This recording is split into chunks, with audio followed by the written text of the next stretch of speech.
No casamento, meu filho sussurrou: "Não aparece nas fotos." Eu sorri, mas doeu como faca. Quando o fotógrafo revelou as imagens, ele me ligou: "Senhora, tem uma foto que ele não pode ver." Quando eu vi, eu gelei. Eu sempre achei que o som de um coração se partindo fosse alto, como um prato de porcelana estilhaçando no chão da cozinha num domingo de macarronada. Mas eu estava errada. O som de um coração se partindo é o silêncio. É um ruído abafado, seco, que acontece dentro do peito, enquanto todo mundo ao redor está aplaudindo e sorrindo. Eu estava ali, parada no degrau de mármore daquele altar luxuoso. O cheiro das lírios brancos impregnava o ar, misturado com o perfume importado dos convidados. Eu me sentia bonita, sabe? Tinha escolhido um vestido terracota, de seda pura, discreto e elegante, exatamente como uma mãe deve se vestir no dia mais importante da vida do seu único filho. Alisei o tecido na cintura, respirei fundo para conter a emoção e dei um passo à frente quando o fotógrafo, um rapaz simpático chamado Beto, fez o sinal para a foto oficial da família. Meu filho, o Lucas, estava radiante. O terno azul marinho caía perfeitamente nos ombros que eu tantas vezes acalentei quando ele era menino e tinha febre. Ao lado dele, a Patrícia, a noiva. Impecável, sim, mas com aquele sorriso que nunca chegava aos olhos. Eu me aproximei para abraçá-lo, pronta para eternizar aquele momento que me custou as economias de uma vida inteira. Foi quando o Lucas se inclinou na minha direção. Eu achei que ele fosse me dar um beijo na testa ou dizer: "Obrigado, mãe." Mas ele chegou bem perto do meu ouvido, com o hálito cheirando a menta e champanhe, e sussurrou: "Mãe, sai dessa. A Patrícia quer uma foto só do casal. Fica no canto, por favor, não aparece nas fotos agora." O mundo parou. O flash da câmera disparou, mas eu já não via mais nada. "Não aparece nas fotos." A frase ficou ecoando na minha cabeça, batendo nas paredes do meu crânio. Eu tinha pagado por aquele fotógrafo. Eu tinha pagado pelas flores atrás deles. Eu tinha pagado até pelo sorriso que a Patrícia exibia. Mas eu era um borrão indesejado na paisagem perfeita que eles queriam vender para as redes sociais. Se você já sentiu na pele a dor fria da ingratidão vinda de quem você mais ama, eu peço que se inscreva agora no canal. Vamos compartilhar essa jornada juntos, porque o que vou contar aqui precisa ser ouvido. Deixe seu like se você valoriza a família de verdade. Eu obedeci. Essa é a pior parte, a que me dá um nó na garganta até hoje. Eu não fiz um escândalo. Eu não gritei. A minha dignidade de mulher criada à moda antiga, que engole o choro para não incomodar as visitas, falou mais alto. Eu dei 2 passos para trás, saindo do enquadramento, e me sentei no primeiro banco de madeira maciça. Senti os olhares. Ah, como senti!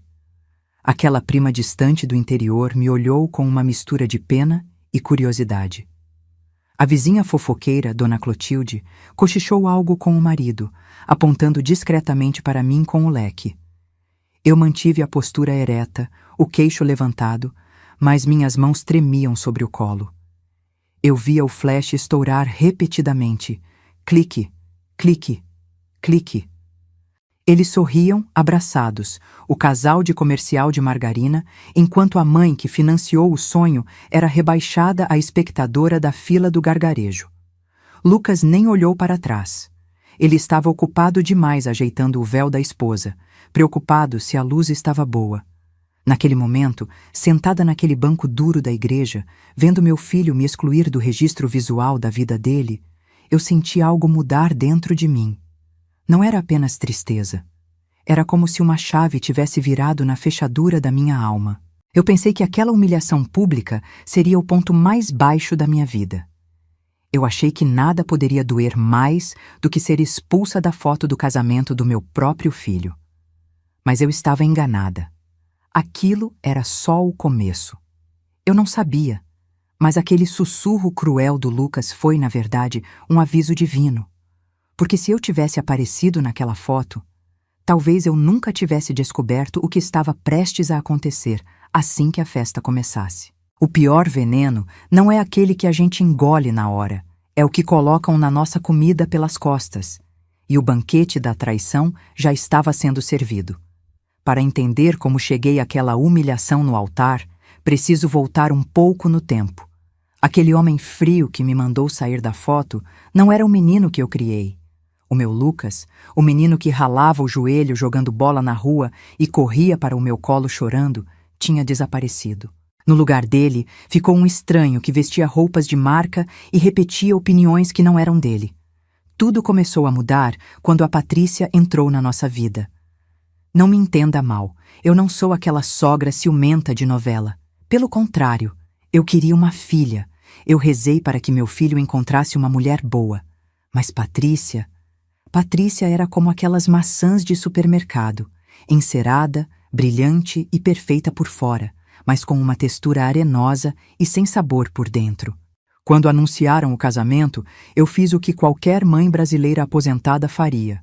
Abri mão do meu conforto. Eu trabalhei 35 anos em banco, lidei com o dinheiro dos outros a vida toda e sempre fui econômica. Tinha minhas reservas para a velhice, para reformar o telhado que estava com infiltração, para viajar com as minhas irmãs para Águas de Lindóia. Mas quando Lucas me mostrou o orçamento da festa, eu não hesitei. Mãe, a gente quer algo simples, mas a família da Patrícia é exigente, ele disse, com aquele olhar de cachorro que caiu da mudança. Simples. No dicionário da Patrícia, custava uma fortuna. Eu tirei 60 mil reais da minha poupança. 60 mil. O dinheiro suado de décadas. Paguei 80% daquele luxo todo. E sabe o que recebi em troca? Exigências. Nada estava bom. Se eu sugerisse um bem casado, ela dizia que era cafona. Se eu falasse de música, ela revirava os olhos. Mas o sinal vermelho piscou forte mesmo na noite do jantar de noivado, aqui na minha sala de jantar. Eu havia preparado um momento especial. Fui até o meu cofre e peguei uma caixinha de veludo azul marinho, gasta pelo tempo. Dentro estava o colar de esmeraldas da minha avó Joana, uma peça antiga, com pedras verdes profundas, carregada de história e amor. Era a minha herança mais preciosa. Quando servi o café, coloquei a caixa na mesa, na frente da Patrícia, com as mãos trêmulas de emoção. Querida, isso está na família há 3 gerações, eu disse, com os olhos marejados. Quero que seja seu, como símbolo de que agora você é minha filha também. Patrícia abriu a caixa. Eu esperava um suspiro, um sorriso, talvez uma lágrima. Mas ela apenas torceu o nariz, como se sentisse um cheiro ruim. Ela levantou o colar com a ponta dos dedos, com nojo, examinou o fecho antigo e soltou a frase que trincou algo dentro de mim. É bem vintage, né, dona Helena? Meio pesado pro meu estilo. Mas sabe dizer quanto vale o ouro se a gente derreter? De repente dá para fazer uma pulseira mais moderna. O silêncio na mesa foi absoluto. Eu olhei para o Lucas, esperando que ele a repreendesse, que defendesse a memória da bisavó dele.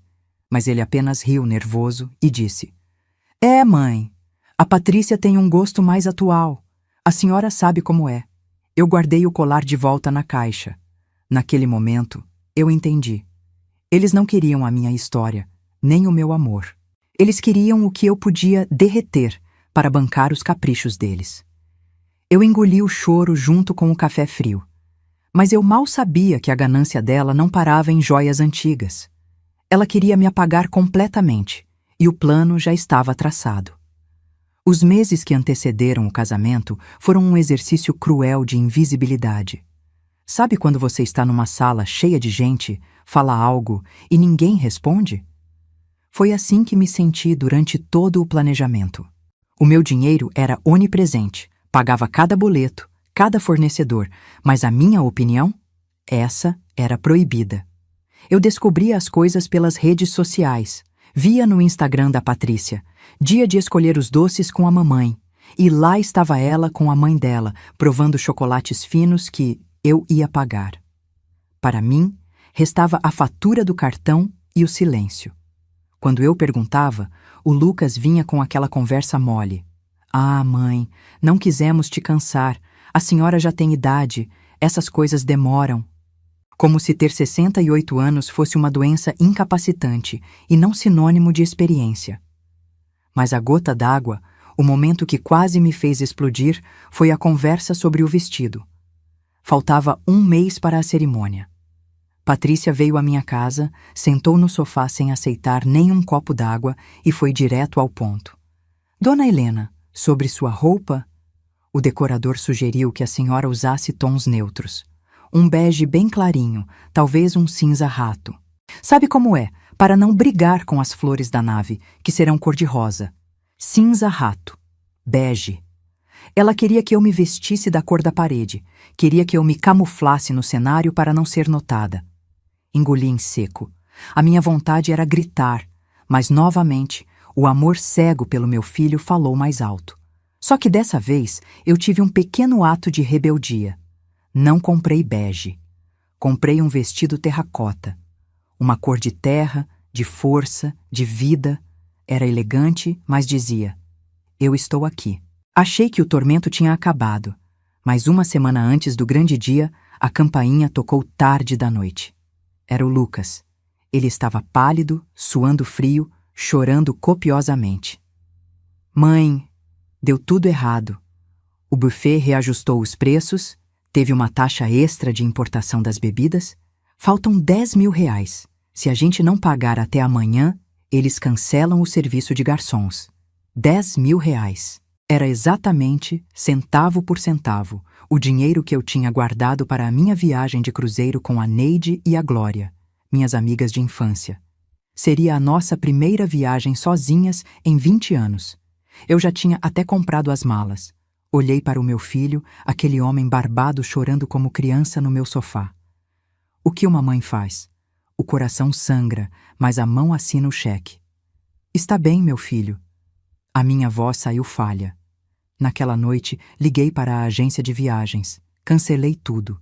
Disse que era motivo de força maior. E era. A força maior era a ingratidão que eu alimentava com o meu próprio suor. Eu paguei para ver meu filho feliz. Paguei para evitar um escândalo. Paguei para ser aceita. Mas quando cheguei na festa, depois daquela humilhação na igreja, descobri que o meu sacrifício não valia nenhum lugar de honra à mesa. O que eles fizeram comigo no salão de festas foi de uma crueldade tão calculada que até hoje, quando lembro, sinto o gosto amargo de bile na boca. Depois da igreja, eu entrei no carro de aplicativo sozinha. O carro dos noivos levou a Patrícia, o Lucas e, para minha surpresa, os pais dela. Eu tentei me convencer de que era apenas logística, que não cabia todo mundo. Respirei fundo, retoquei o batom no espelho retrovisor e disse a mim mesma: Helena, engula esse choro. A festa custou os olhos da cara e você vai aproveitar, nem que seja para comer o camarão que você pagou. O salão de festas era deslumbrante. Lustres de cristal pendiam do teto como cascatas de luz. Arranjos florais gigantescos perfumavam o ambiente. Tudo impecável. Fui caminhando entre as mesas, cumprimentando conhecidos, com aquele sorriso de cera que a gente coloca no rosto quando a alma está gritando. Procurei a mesa 1, a mesa da família. Geralmente ficam os noivos e os pais de ambos os lados, certo? É a tradição. É o respeito. Mas meu nome não estava lá.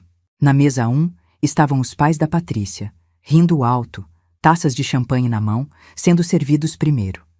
Na mesa 2, os padrinhos ricos. Na mesa 3, os amigos da faculdade. Eu fui andando, o número das mesas aumentando e a localização piorando. Mesa 18. Parece piada, mas não foi. Me colocaram na mesa 18. Era a última mesa do salão, colada na porta batente da cozinha. E pior, estrategicamente posicionada na frente de uma caixa de som gigante. A cada batida do grave da música eletrônica, meu peito vibrava e meus ouvidos zumbiam. Na mesa comigo não havia ninguém próximo. Apenas um casal de primos de terceiro grau do interior que eu não via há 20 anos. E um tio-avô da Patrícia que dormia sentado. Eu era a financiadora daquela noite de gala, mas fui tratada como a parente pobre que a gente esconde no fundo do quintal. De onde eu estava, mal conseguia ver o meu filho. Via apenas as costas dele e os flashes dos fotógrafos ao redor da mesa principal. A mãe da Patrícia, Dona Sônia, brilhava no centro das atenções, recebendo os elogios pela festa que eu paguei. Aquilo era uma violência silenciosa. Lá pela meia-noite, a dor de cabeça e a humilhação eram tantas que precisei fugir. Fui ao banheiro, buscando 5 minutos de silêncio e água fria no rosto. O banheiro era puro luxo, mármore e espelhos dourados. Entrei numa das cabines e fechei a porta, encostando a testa na madeira fria, tentando não desabar. Foi quando ouvi o barulho de saltos entrando. Eram 2 mulheres. As vozes eram inconfundíveis. Patrícia e a mãe dela, Sônia. Ai, mãe, meus pés estão me matando, mas a festa está perfeita, né? Disse Patrícia. Linda, filha, um luxo. Mas vem cá, e a velha? Ela não vai criar caso por ter ficado lá no fundo, não? Perguntou Sônia com um tom de deboche que me fez prender a respiração. A dona Helena?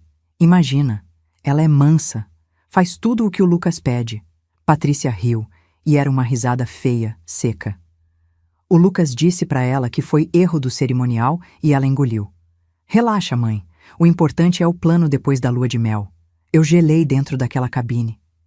Meu coração disparou tanto que achei que elas fossem ouvir. Você tem certeza que o Lucas consegue convencer ela? Sônia insistiu, baixando o tom de voz. Absoluta. Ele já está trabalhando a cabeça dela.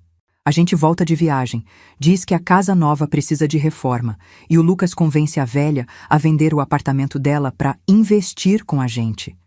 Ela adora se sentir útil. Assim que a escritura passar para o meu nome e do Lucas, a gente vê o que faz. Talvez aquela casa de repouso no interior, sabe? É baratinha e ela não vai dar trabalho. O dinheiro da venda vai garantir nossa vida, mãe. O som da descarga automática de outra cabine cobriu o meu suspiro de horror. Elas saíram rindo, retocando a maquiagem, prontas para voltar ao palco. Eu fiquei ali, paralisada, sentada na tampa do vaso sanitário, tremendo dos pés à cabeça.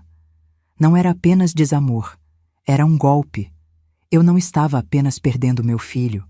Eu estava dormindo com o inimigo e prestes a perder meu teto. A festa continuava lá fora, mas dentro de mim a guerra tinha acabado de ser declarada. E elas não faziam ideia de com quem estavam lidando. O dia seguinte ao casamento foi como acordar de uma ressaca violenta, mesmo sem eu ter bebido uma única gota de álcool na festa.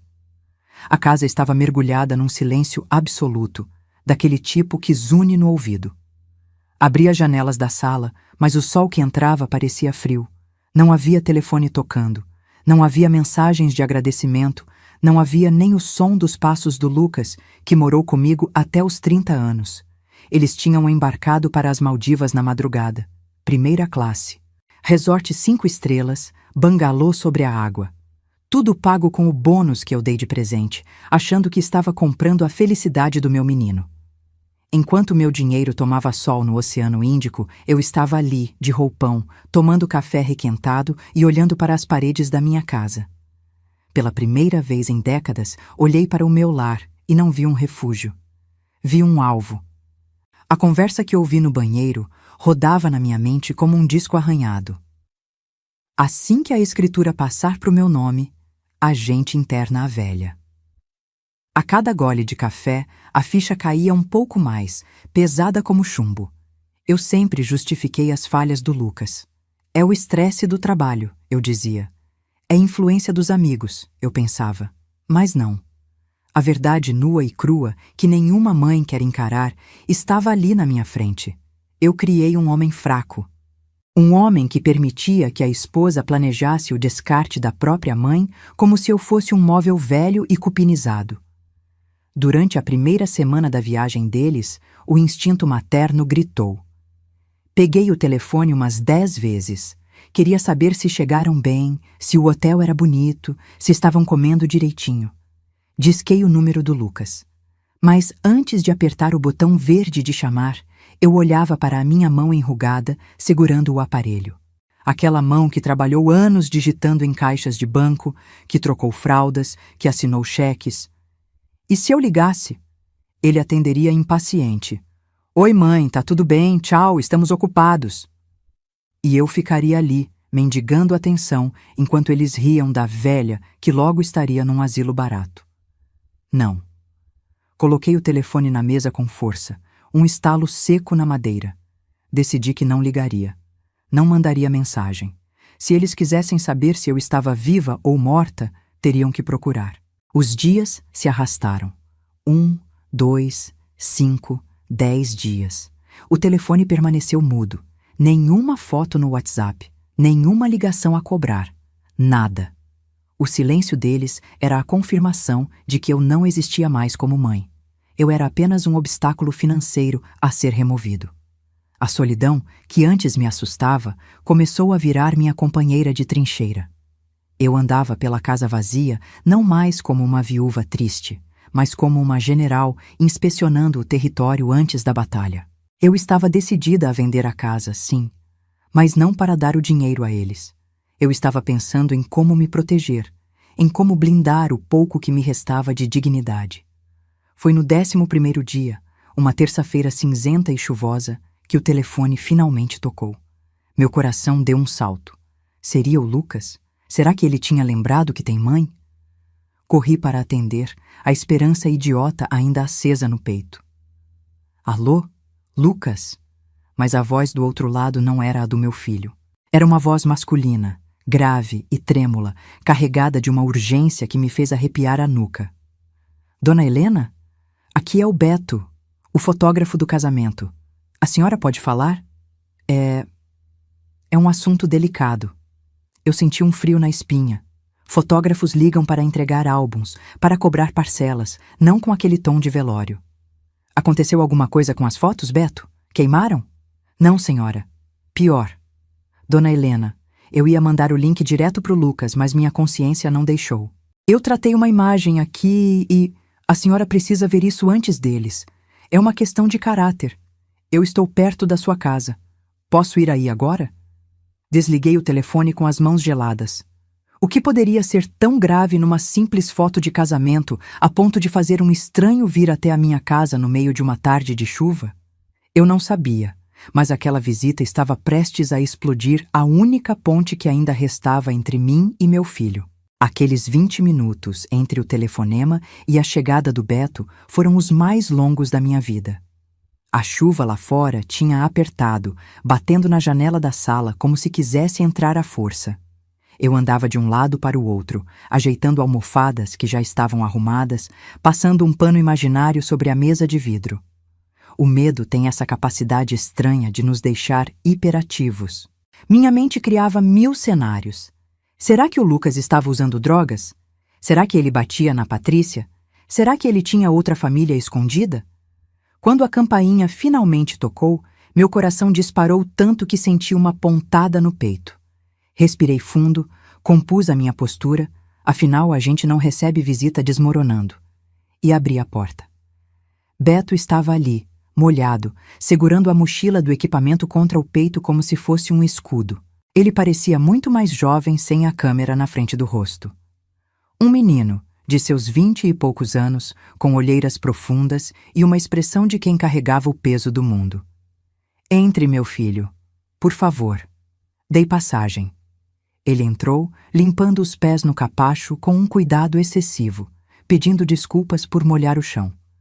Eu ofereci um café, porque na minha casa, não importa a tragédia, a gente oferece café. Ele aceitou, as mãos tremendo levemente ao segurar a xícara de porcelana. Sentamos na mesa de jantar.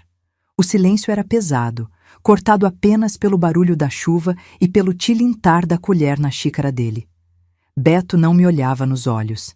Ele encarava a toalha de mesa bordada. Dona Helena, ele começou, a voz falhando. A senhora lembra de mim na festa? A senhora foi a única pessoa que me ofereceu um copo d'água em 12 horas de trabalho. A única que perguntou se eu tinha jantado. O resto do pessoal... Bom, para eles eu era invisível. Eu sorri, um sorriso fraco. Gentileza é artigo de luxo hoje em dia, pelo visto. Eu lembro, Beto. Você é um bom rapaz, mas não veio aqui na chuva para elogiar minha educação. O que aconteceu? Ele suspirou fundo, colocou a xícara na mesa e puxou um laptop prateado da mochila. Eu sou contratado para registrar momentos felizes, sabe? Sorrisos, beijos, abraços. Mas a câmera não tem filtro moral. Ela captura o que está na frente dela. Ele abriu o computador, a luz da tela iluminando seu rosto tenso. Eu estava editando as fotos do making-of da noiva, aquela parte antes da cerimônia, no camarim. Geralmente eu apago as fotos tremidas ou as de teste de luz. Mas essa aqui... Ele parou. Olhou para mim com uma tristeza infinita. O que eu vou te mostrar pode acabar com a minha carreira se eles me processarem por violação de privacidade, dona Helena. Mas se eu não te mostrar isso, eu não vou conseguir dormir nunca mais. A senhora não merece o que eles estão fazendo. Ele girou o laptop lentamente na minha direção. A tela estava preta por um segundo. Eu prendi a respiração. Minhas mãos suavam frio. Eu sabia que assim que aquela imagem aparecesse, a minha vida como eu conhecia deixaria de existir. Está pronta? Ele perguntou, o dedo pairando sobre a tecla Enter. Eu apenas assenti. Ele apertou. E o que eu vi naquela tela fez o sangue das minhas veias congelar instantaneamente. A imagem na tela do computador não apareceu nítida de imediato. Era uma foto escura, tirada de um ângulo estranho, como se a câmera tivesse sido deixada em cima de uma bancada, disparando sozinha. Mas quando meus olhos focaram, o ar me faltou. Não era uma traição de cama, dessas que a gente vê em novela das 8. Não. O que eu vi ali foi um assassinato, o assassinato da minha dignidade. A foto capturava o reflexo do grande espelho do camarim da noiva. No canto direito, focadas e nítidas, estavam Patrícia e a mãe dela, Dona Sônia. Elas achavam que estavam sozinhas. Patrícia, vestida de noiva, com aquela pureza falsa de branco, segurava algo na mão direita, erguendo contra a luz. Era o meu colar de esmeraldas. Aquele que pertenceu à minha avó Joana. Aquele que eu ofereci com todo o amor do mundo no jantar de noivado e que ela desprezou. Mas a foto era estática. O pior veio quando o Beto apertou o play. A câmera ficou gravando o vídeo sem querer, dona Helena. Ele sussurrou, abaixando a cabeça. Aumente o volume. O som invadiu a minha sala de jantar. Eram risadas. Risadas estridentes, cruéis. Na tela, vi a Patrícia balançar o colar como se fosse uma cobra morta. Olha isso, mãe, dizia a Patrícia no vídeo. A velha teve a coragem de me oferecer essa tralha como presente de boas-vindas. Diz ela que tem valor sentimental. Sônia, a mãe dela, pegou o colar com a ponta dos dedos, fez uma careta de nojo e simulou que ia jogar numa lixeira imaginária. Valor sentimental paga boleto, filha? Sônia riu, ajeitando o cabelo. Pelo menos as pedras parecem verdadeiras. Dá para desmontar e vender. O ourives da Rua do Ouro paga bem. Com o dinheiro dessa velharia, a gente paga a entrada do carro novo. Meu estômago embrulhou. Mas a frase seguinte da Patrícia foi a sentença final. Ela guardou o colar numa bolsa lateral, olhou para o próprio reflexo no espelho e disse, com uma frieza que eu jamais esquecerei: o carro é o de menos. O foco é a casa. O Lucas é um banana, mãe. Ele faz tudo o que eu mando.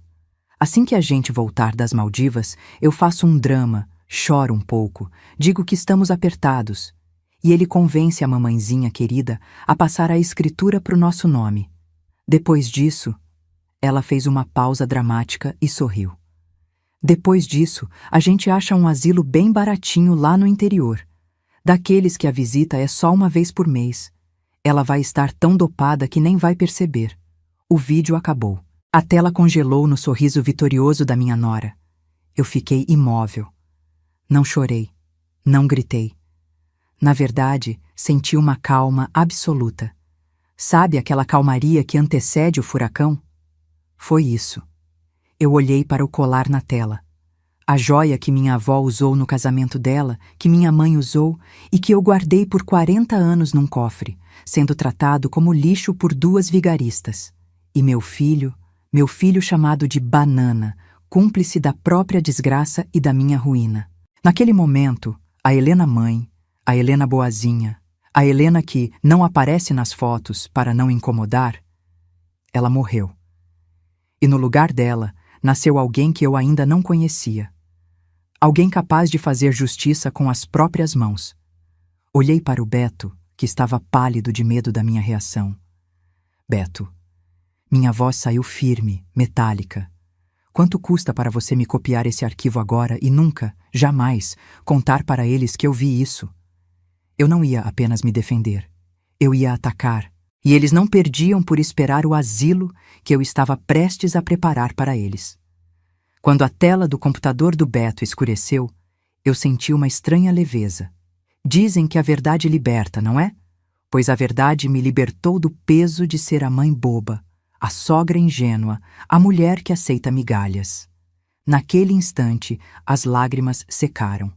O que sobrou foi uma frieza cirúrgica, uma determinação que eu não sentia desde que enterrei meu marido e tive que assumir as rédeas da casa sozinha. Olhei para o Beto. Ele estava encolhido na cadeira, com medo da minha reação. "Quanto você cobra por um casamento, menino?" perguntei. 2.500, dona Helena.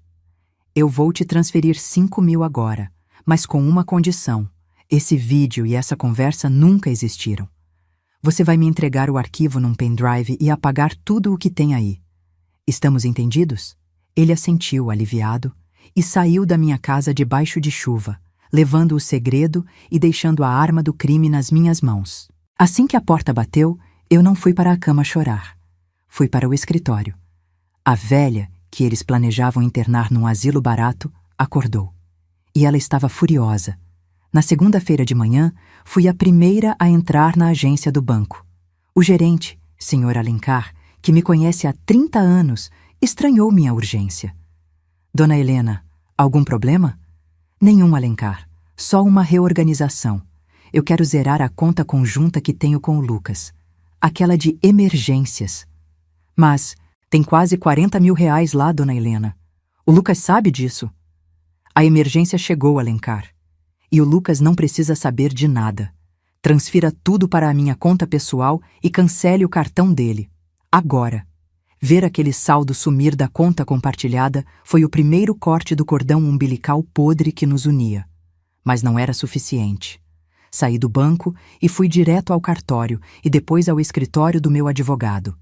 Passei a semana levantando documentos. Cada extrato do cartão de crédito, cada transferência que fiz para o buffet, para a decoração, para as passagens aéreas das Maldivas. Somei tudo. O valor era obsceno. Dava para comprar um apartamento pequeno. Coloquei tudo numa pasta preta de couro. Aquela não seria apenas uma prestação de contas. Seria o cardápio do nosso próximo jantar. Durante os dias que se seguiram, eu limpei a casa. Mas não foi uma limpeza comum. Eu tirei as fotos do Lucas das estantes. Guardei os porta-retratos na gaveta. A casa ficou impessoal, fria, exatamente como eles diziam que era o meu coração. No domingo de manhã, o dia marcado para a volta deles, eu acordei cedo. Não cozinhei. Não fiz o assado que o Lucas adora, nem a sobremesa que a Patrícia finge que gosta. Coloquei a mesa de jantar com a toalha de linho mais bonita que eu tinha. Mas sobre a mesa não havia pratos nem talheres. Havia apenas o pendrive conectado na TV da sala, pausado na imagem inicial do vídeo, com a tela desligada por enquanto. E, no lugar do prato principal, a pasta de couro preta. Ouvi o barulho do motor do carro no portão. Eram eles, bronzeados, felizes e, com certeza, famintos por mais dinheiro. Espiei pela cortina e vi Lucas carregando as malas, rindo de algo que Patrícia disse. Eles pareciam hienas prestes a atacar a carcaça. Respirei fundo, alisei meu vestido, o mesmo terracota do casamento, e destranquei a porta. Eles achavam que estavam entrando na casa da mamãezinha. Mal sabiam eles que estavam entrando na jaula da leoa, e a porta estava prestes a se fechar atrás deles. O barulho da chave girando na fechadura soou como o gatilho de uma arma sendo engatilhada. Eu estava sentada na cabeceira da mesa, imóvel, com as mãos cruzadas sobre a madeira fria. A TV, conectada ao laptop, exibia uma tela azul estática, apenas esperando o meu comando. A porta se abriu e eles entraram como um furacão de alegria falsa e perfumes importados. Lucas e Patrícia, bronzeados do sol das Maldivas, traziam sacolas de duty free e aquele ar de quem é dono do mundo.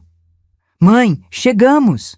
Lucas gritou, jogando as chaves no aparador, com a intimidade de quem nunca pagou uma conta de luz naquela casa. Que silêncio é esse? Cadê o cheiro do assado? Eu tô morto de fome. A comida do avião era péssima.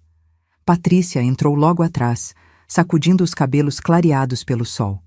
Ela veio na minha direção com os braços abertos, aquele sorriso de hiena estampado no rosto. "Ai, sogrinha, que saudade! A senhora não acredita como foi lindo. Trouxe um ímã de geladeira para a senhora." Ela tentou me abraçar, mas eu não levantei.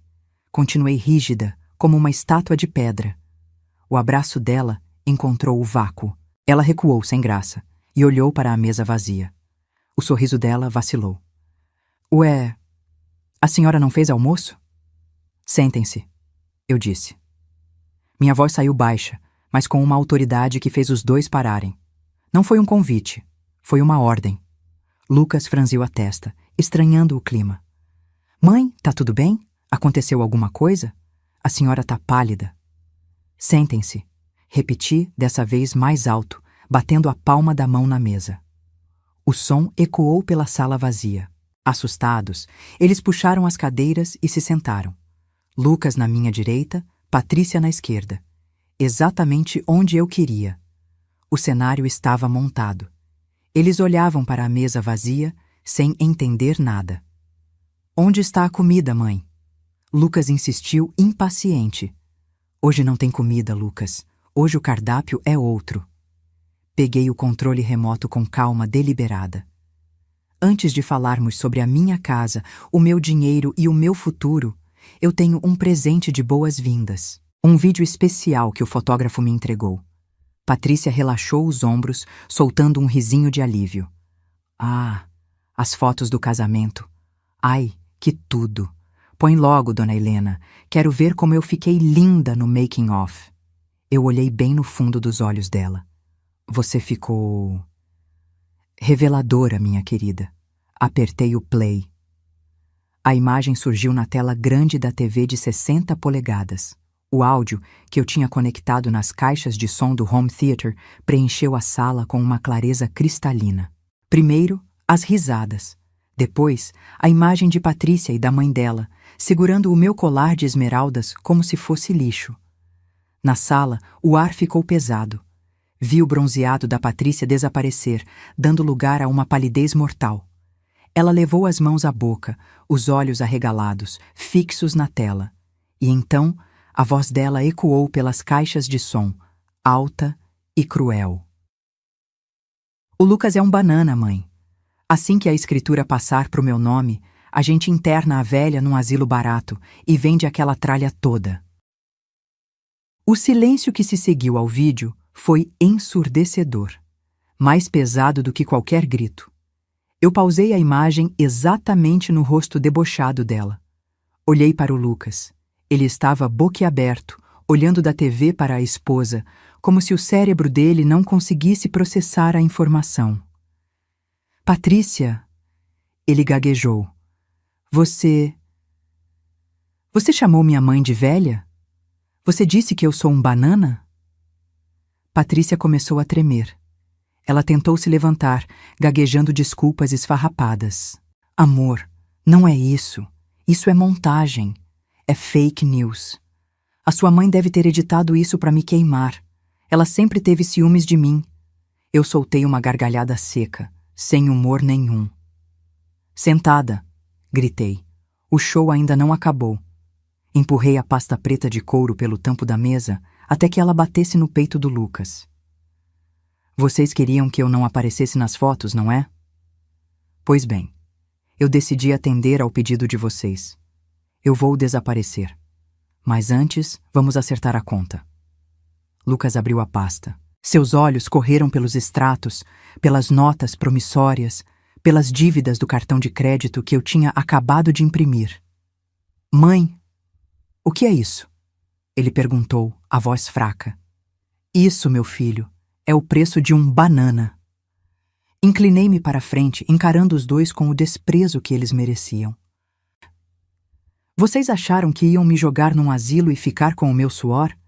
Vocês acharam que eu era uma velha gagá que só serve para assinar cheque? Apertei os olhos, sentindo o poder daquele momento. A festa acabou. E a ressaca de vocês está apenas começando. Lucas largou a pasta na mesa como se ela queimasse suas mãos. Ele olhou para Patrícia, depois para mim, os olhos vermelhos de vergonha e pânico. Mãe, eu juro que não sabia que ela pensava assim. Eu te amo. Vamos conversar, por favor. A gente pode cancelar essa viagem? Eu devolvo o dinheiro? Eu levantei a mão, pedindo silêncio. A hora das desculpas tinha passado. Lucas, você assinou esses papéis na semana passada, lembra? Achou que fosse a renovação do seguro do carro. Mas se você tivesse lido, veria que assinou uma confissão de dívida.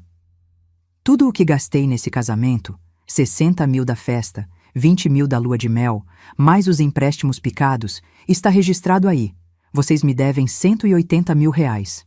E eu vou executar essa dívida na justiça se não começarem a pagar no mês que vem. Patrícia deu um grito estridente. Você está louca! Somos sua família! Você vai processar seu próprio filho? Família? Eu ri, caminhando até a porta da frente e abrindo-a completamente para a chuva fria da rua. Família não planeja jogar a mãe num asilo barato. Família não chama o marido de banana. Vocês não são minha família.